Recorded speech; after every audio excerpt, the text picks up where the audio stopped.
उधर गुरुग्राम में national level tennis खिलाड़ी की गोली मारकर हत्या कर दी गई। उनके पिता ने ही लाइसेंसी रिवॉल्वर से राधिका की गोली मारकर हत्या कर दी। राधिका यादव अपनी टेनिस एकेडमी चलाती थी। बताया जा रहा है कि पिता दीपक यादव टेनिस एकेडमी खोलने से नाराज था। वहीं वारदात के वक्त राधिका की मां भी मौजूद थी। राधिका को 3 गोलियां मारी गईं। पुलिस ने आरोपी पिता को गिरफ्तार कर लिया है और हत्या में इस्तेमाल रिवॉल्वर को भी पुलिस ने कब्जे में ले लिया है। गुरुग्राम से ये खबर।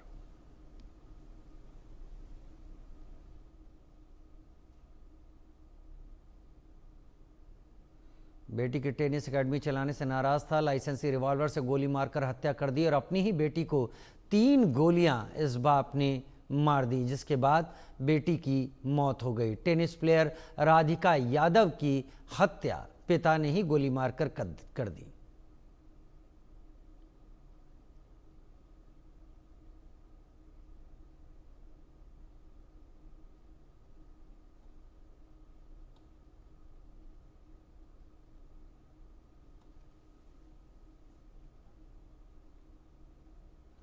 उधर गुरु पूर्णिमा के अवसर पर बागेश्वर